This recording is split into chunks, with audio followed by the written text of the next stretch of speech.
En este módulo vamos a estar trabajando los conceptos más importantes del capítulo número 10.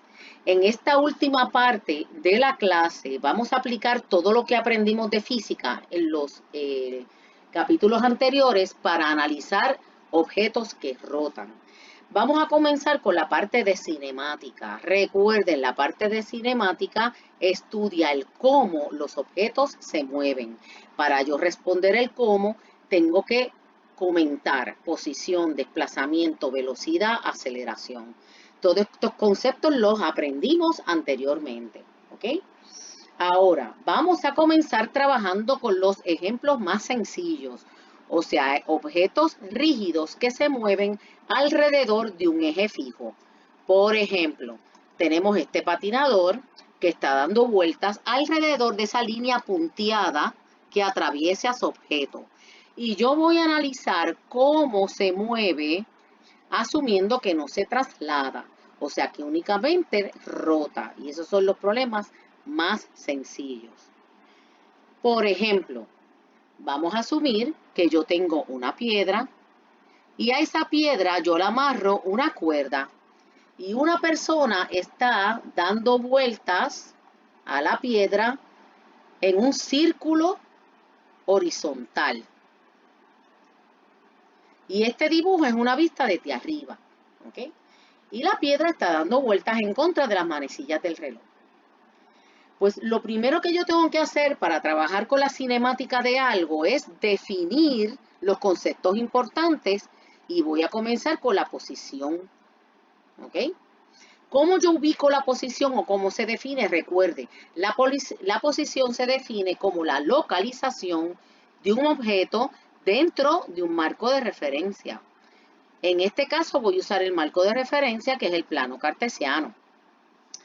Ok, entonces, si yo uso las coordenadas cartesianas o rectangulares para ubicar la piedra, esta que está dando vueltas en un círculo en todo momento, yo tengo que hablar de la coordenada X y yo tendría que hablar de la coordenada Y. Esas son las famosas coordenadas rectangulares que ya nosotros las hemos visto a lo largo del semestre. Ahora, yo voy a tomar ventaja del hecho de que este objeto no se traslada y únicamente rota. Así que en vez de utilizar las coordenadas rectangulares para ubicarlo, voy a usar las coordenadas polares.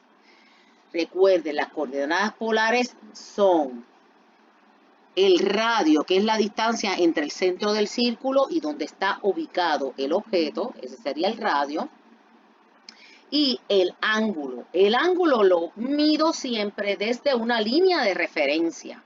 Casi siempre usamos la línea como línea de referencia el eje positivo X.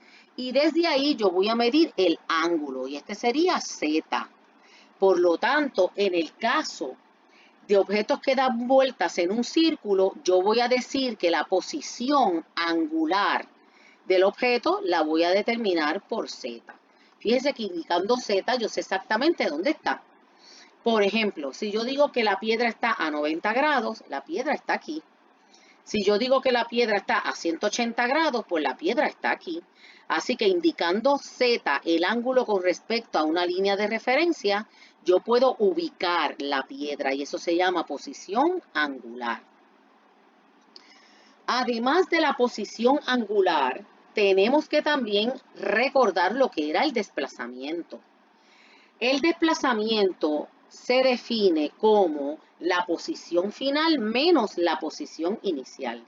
En el caso del objeto que da vueltas en un círculo, sería desplazamiento angular. Vamos a analizar lo que está ocurriendo con el CD. Tú coges un CD, lo metes en el CD player y prendes y el CD comienza a rotar. El CD rota alrededor de un punto que está en el mismo medio del CD.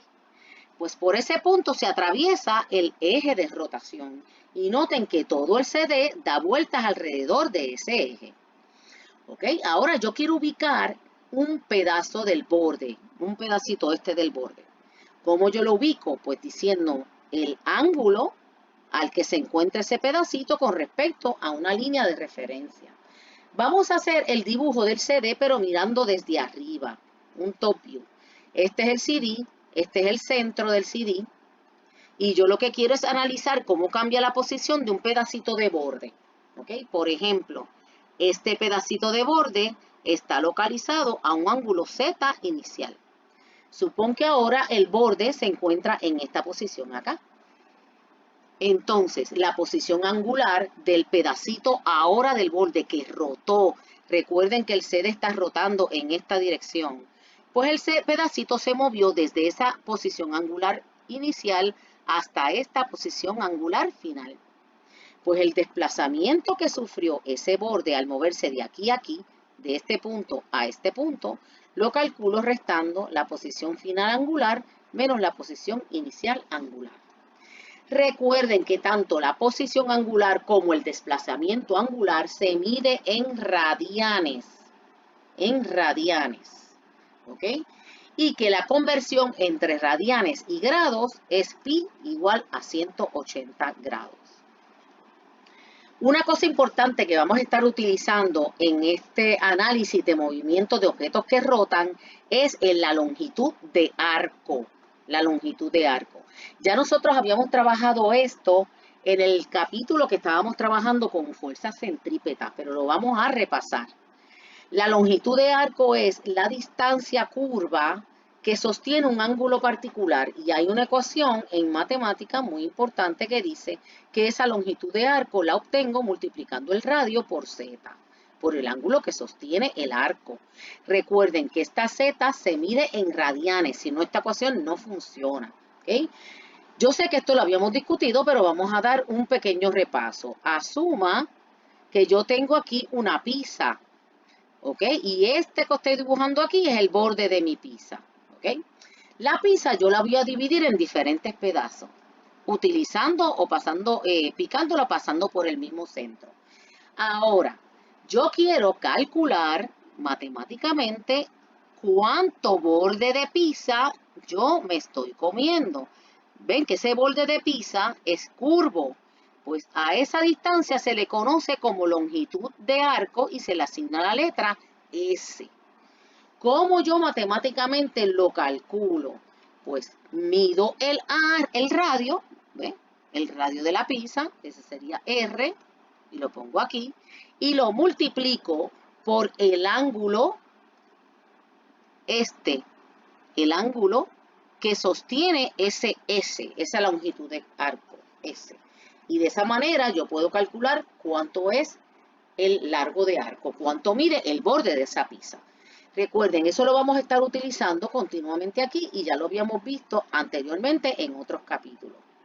No se olvide, mire la conversión aquí, 2 pi radian es 360 grados, pero también se puede expresar como pi igual a 180, como mencionamos anteriormente. Otro concepto importante para trabajar con la cinemática es la velocidad. Noten que yo estoy usando los mismos conceptos que antes. Velocidad, posición, desplazamiento.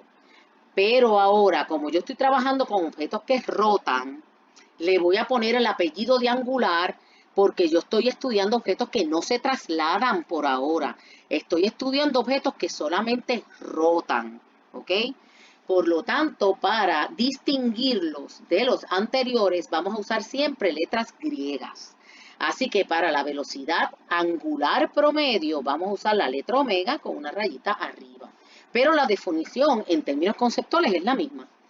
La velocidad promedio se define como cambio en posición dividido entre el tiempo que tarda el objeto en realizar el cambio.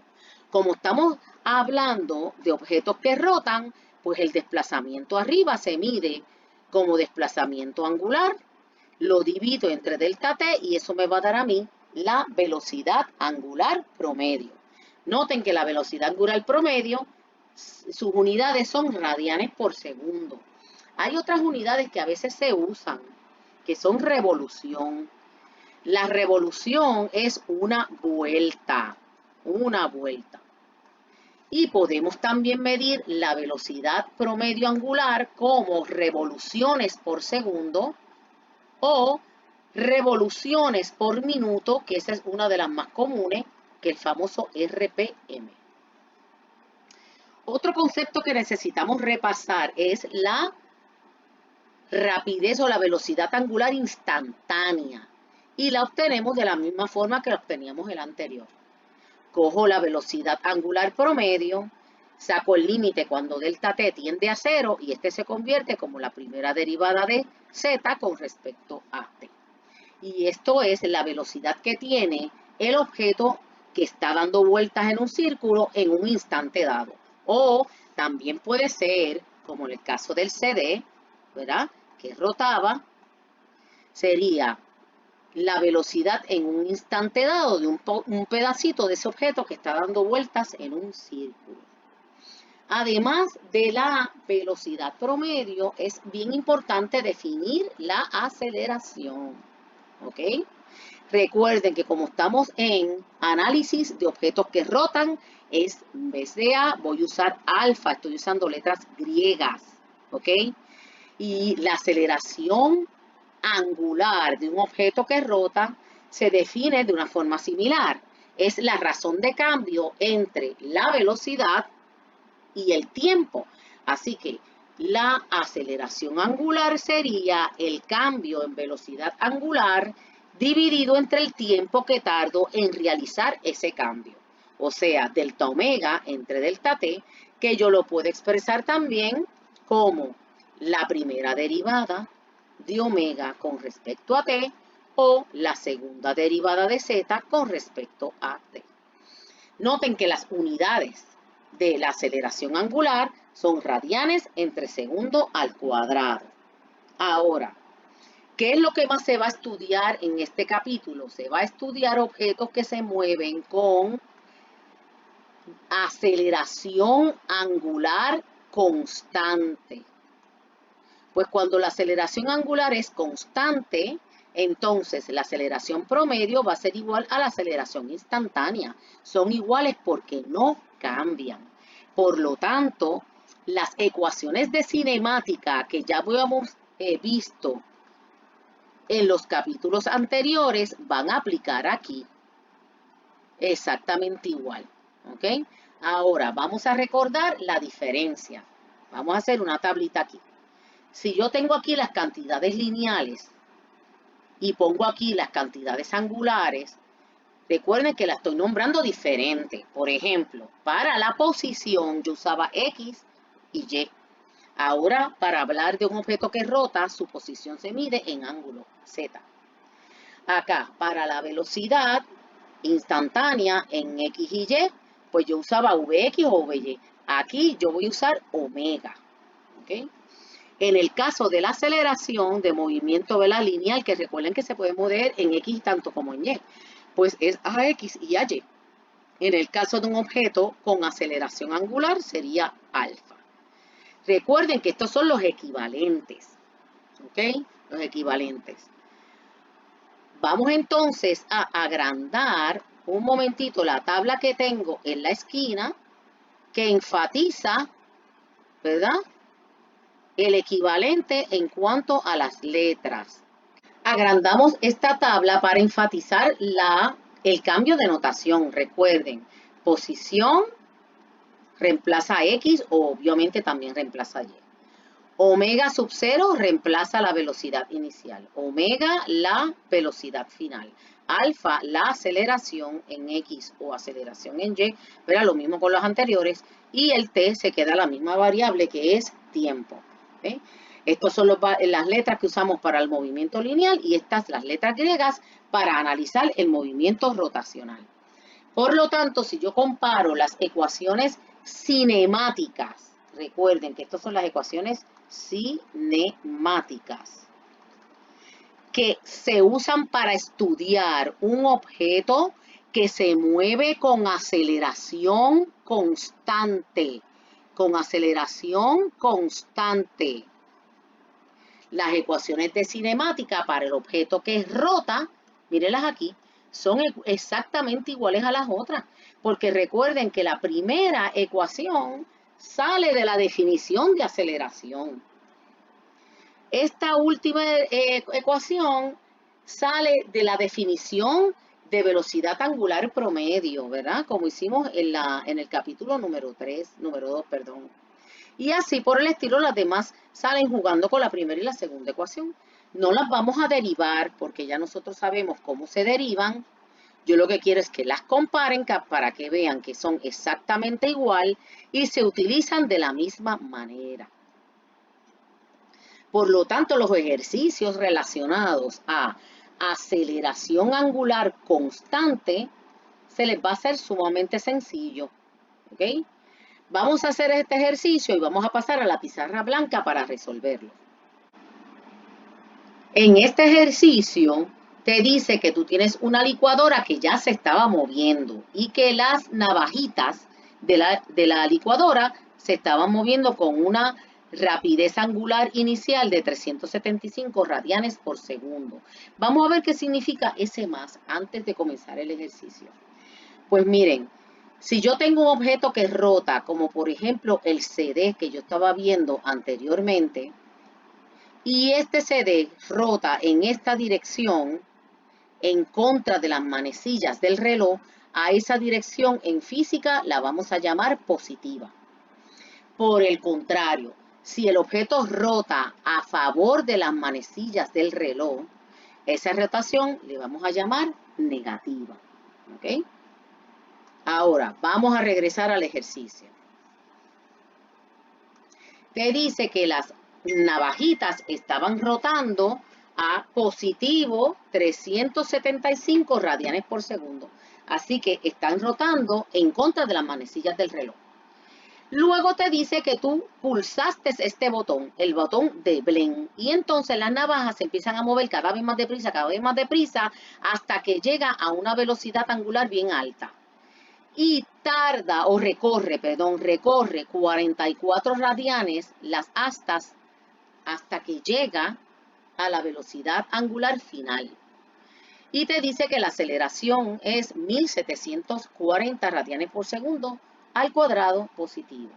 Ahora, vamos a poner los datos. Lo ponemos aquí. Tenemos que la velocidad angular, que es omega sub 0, era 375 radianes por segundo.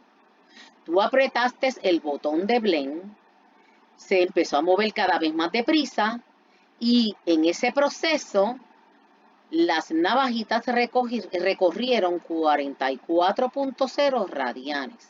Te dice el problema que la aceleración angular de las navajitas es 1740 radianes por segundo al cuadrado.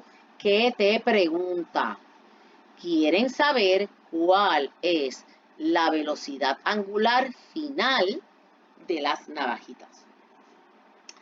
Cuando revisamos las 4 ecuaciones de cinemática, nos damos cuenta que la tercera es la ideal para resolver este ejercicio porque tengo todos los datos que necesito. Voy a escribirla. Velocidad angular al cuadrado final es igual a velocidad inicial al cuadrado angular, recuerden, más 2 veces alfa por z menos z0. ¿Ok? Asumimos que la posición inicial, o la marcamos la posición inicial como 0, por lo tanto yo tengo todos estos valores. Voy a eliminar lo que es 0 y trabajo con todo lo demás. ¿Ve? Me queda que la velocidad angular final al cuadrado es igual a la inicial al cuadrado más 2 por alfa por z. Tengo todos los valores y es cuestión de sustituir. ¿Ok? Fíjense lo similar y lo sencillo que son. Ya una vez uno conoce cómo trabajar con la cinemática de objetos que se mueven de forma lineal, en este caso es para analizar el rotacional se hace muy sencillo.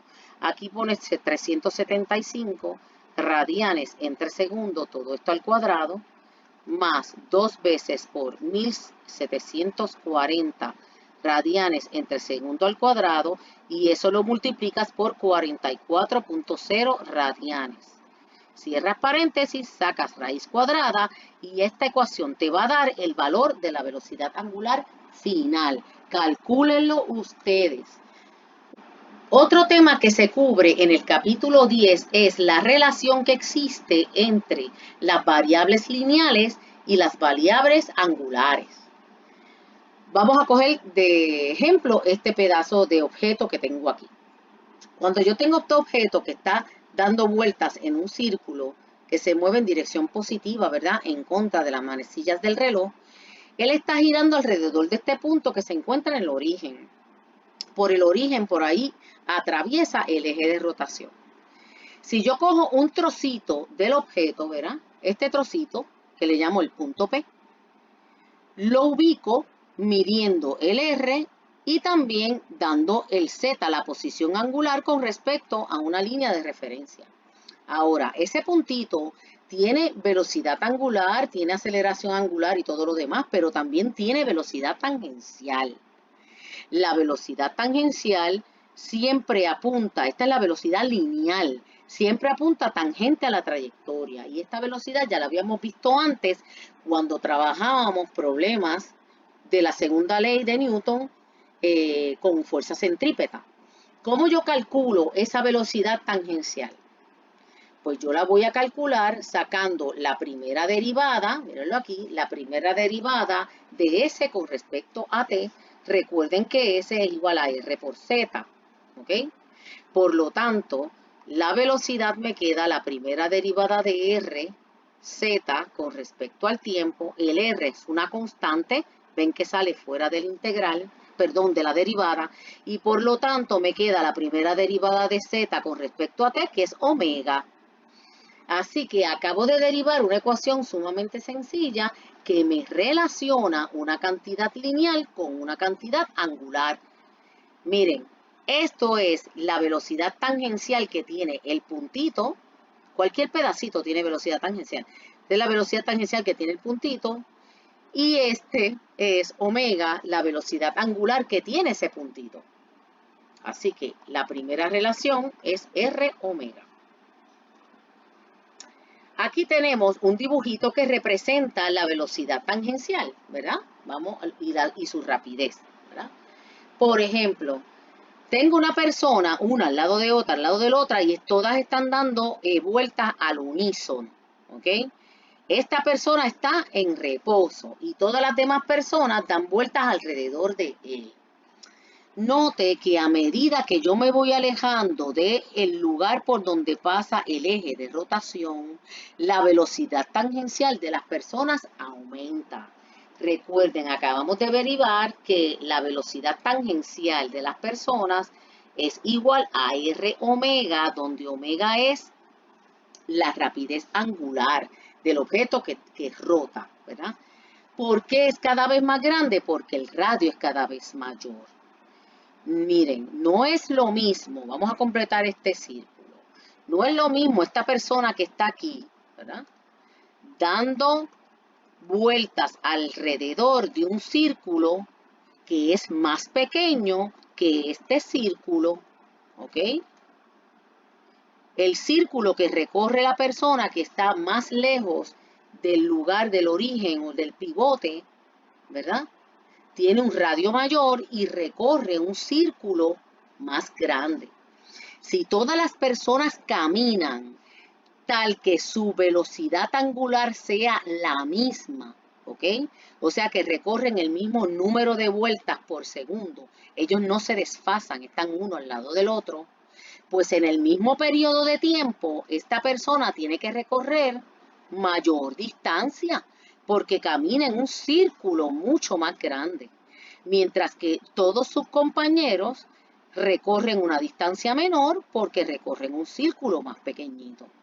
Así que este es un ejemplo muy claro de ver cómo la velocidad tangencial depende del radio, o sea, de cuán lejos tú estás del eje de rotación.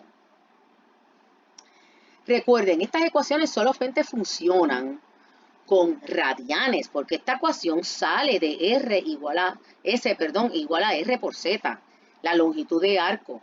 Esta ecuación solo funciona cuando Z está en radianes. Por lo tanto, cuando yo saqué la primera derivada de esta ecuación con respecto al tiempo, que me da la velocidad tangencial, la omega tiene que estar medida en radianes por segundo, para que la velocidad me dé la unidad de metros por segundo o kilómetros por hora, todo dependiendo de la unidad de R y la unidad de tiempo de omega. Pero omega tiene que estar radianes entre una unidad de tiempo. ¿Okay? Ahora, además de la velocidad tangencial, también ese objeto tiene una aceleración lineal. ¿Ok? Una aceleración lineal. Vamos a ver los dos tipos de aceleraciones que tienen. Vamos a recordar. No se olviden que si yo tengo un objeto dando vueltas en un círculo, ese objeto tiene aceleración centrípeta. Y la aceleración centrípeta era igual a v al cuadrado sobre r. Eso ya lo habíamos visto anteriormente. A esa aceleración también se le llama aceleración radial. Así que ese puntito, además de tener omega, ¿verdad? Además de tener alfa, además de tener velocidad tangencial, también tiene aceleración centrípeta porque se mueve en un círculo. ¿Ok? Ahora, si este objeto tiene aceleración angular, significa que se mueve en ese círculo cada vez más deprisa, cada vez más deprisa.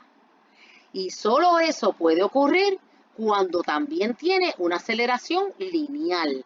Esa aceleración lineal tangencial, mírenla aquí, que es la que afecta a la velocidad tangencial, es la que la hace aumentar o la hace disminuir.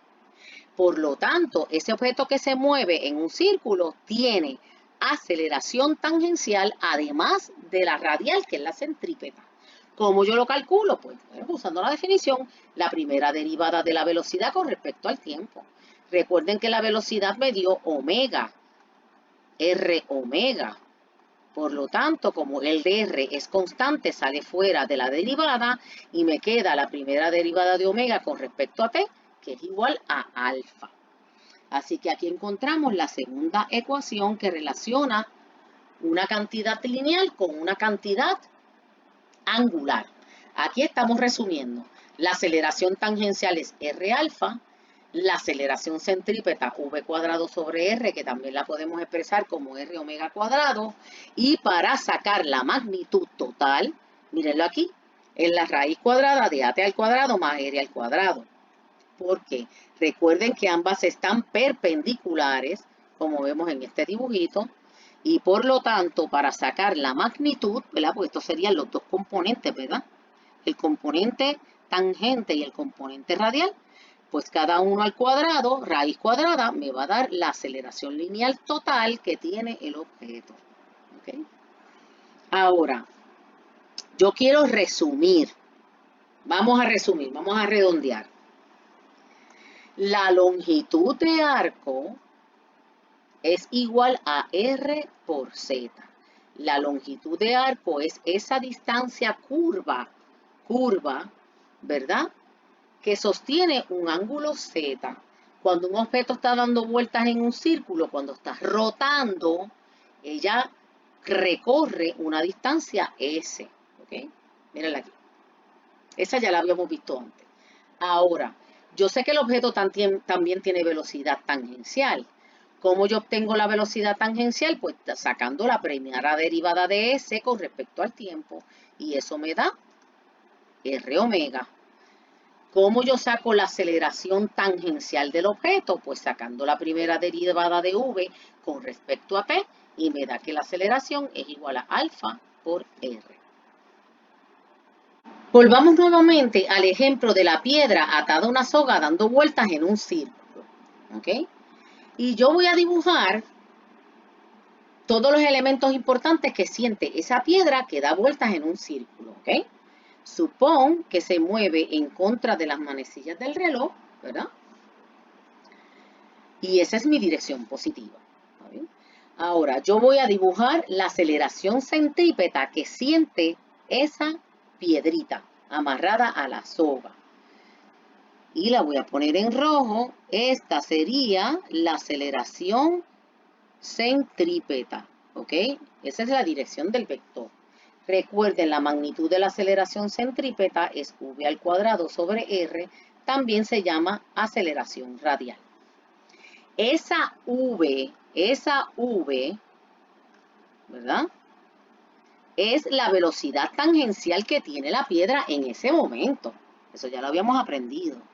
Así que esta es el vector que representa la velocidad tangencial de la piedra.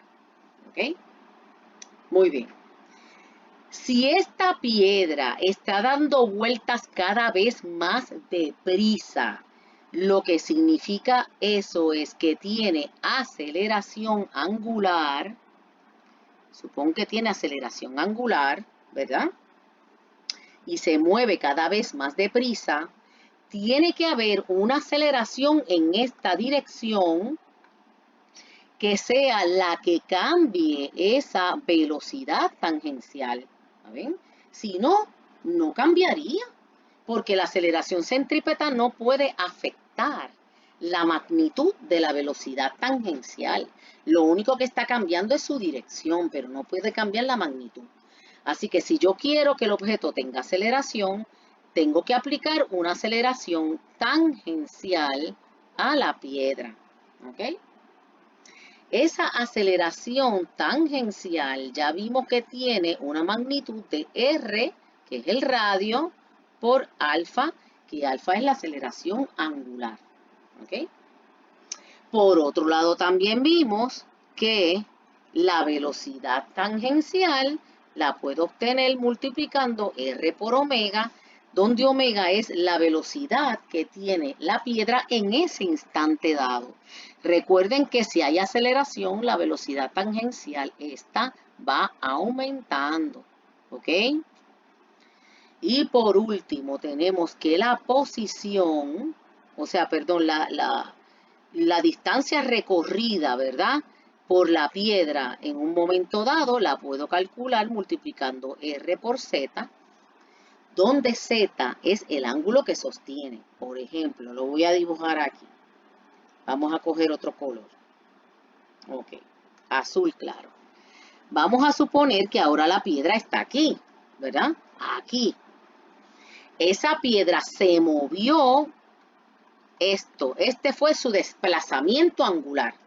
Estaba en una posición inicial, ¿verdad? Vamos a suponer que esta es mi línea de referencia. Estaba en una posición inicial, luego se movió a una posición final y obviamente el desplazamiento angular es este, ¿ok? Este de aquí. Muy bien. Pues la distancia esta arqueada, la distancia, esa curva que recorre, mírenla aquí, es S y la obtengo multiplicando radio por Z. Así que estas cuatro ecuaciones representan la relación entre las cantidades lineales y las cantidades angulares. Lo próximo y último que vamos a hacer es hacer un ejemplo para aplicar esas tres ecuaciones. Y nos vamos para la pizarra blanca. En este ejercicio nos piden lo siguiente. Tengo un helicóptero, ¿verdad? Las astas de un helicóptero, como podemos observar aquí, ¿verdad? Estas son las astas. Dicen que las astas están rotando con una velocidad angular de 6.50 revoluciones por segundo. Y también dicen que tiene una aceleración de 1.30 revoluciones por segundo. ¿Ok? Así que esa velocidad o rapidez angular va a ir aumentando. ¿Ok? Vamos a ir poniendo aquí los datos. Como datos, yo tengo que la velocidad angular inicial es 6.5 revoluciones por segundo, pero las astas tienen una aceleración y esa aceleración es 1.30 revoluciones entre segundo al cuadrado. ¿Okay? Ahora te están pidiendo que calcules para el punto 1, ¿ok? Para el punto número 1, mírenlo aquí, el punto número 1 es este, que está a 3 metros del centro, o sea, del punto donde pasa el eje de rotación. Para ese punto te preguntan cuánto es la velocidad tangencial y cuánto es la aceleración tangencial. Ok, tú escribes las ecuaciones aquí. La velocidad tangencial la calculo multiplicando r omega y la aceleración tangencial la calculo multiplicando r por alfa. ¿Ok? Recuerden, la velocidad tangencial está aumentando, claro, porque hay aceleración, ¿verdad? Pero me están pidiendo que calcule la velocidad tangencial en ese instante donde hay 6.5 revoluciones por segundo. Ok. No vayan a saltar directo a sustituir aquí, gente. Porque fíjense en las unidades. Las unidades están en revolución. Tú tienes que cambiar las unidades primero. ¿Ok? Y eso es lo que vamos a hacer. Vamos a cambiar de unidad. 6.5 revolución entre segundo. Para cambiar la revolución a radianes, tú pones una revolución, que es una vuelta. En una vuelta se recorren 2pi. Y esto me va a dar cuánto es el valor de la velocidad angular inicial en radianes por segundo. Hacemos lo mismo con la aceleración. Tengo 1.30, la aceleración angular me refiero. Está en revoluciones por segundo al cuadrado. Y para tú cambiar la unidad de revolución, pues pone una revolución, hay 2pi, y esto me va a dar los valores en radianes por segundo. El resultado nos da 40.8 radianes por segundo para la velocidad angular inicial y 8.17 radianes por segundo cuadrado para la aceleración angular. Ahora estamos preparados para calcular la velocidad tangencial y la aceleración tangencial. ¿Okay? Muy bien, sustituimos el radio o la distancia entre el pivote y el punto número 1 es 3.0 metros, y eso lo multiplico por omega, que es 40.8 radianes por segundo.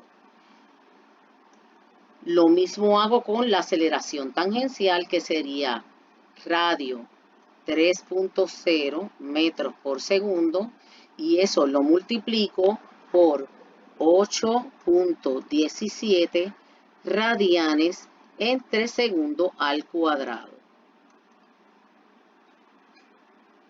Obtenemos como resultado para la velocidad tangencial 122.4 metros por segundo y para la aceleración tangencial 24.51 metros por segundo al cuadrado, y este es el final del ejercicio. Los invito a que practiquen calculando ambos valores, pero en el punto número 2. En el punto número 2, que queda en el borde del asta. ¿Qué yo espero? Bueno, como el radio ha aumentado, ¿verdad? Y la asta obviamente es sólida, no se va a partir. Toda la asta da la misma cantidad de vueltas por segundo, por lo tanto, a mayor radio, mayor velocidad tangencial y mayor aceleración tangencial. Con esto finalizamos el capítulo 10.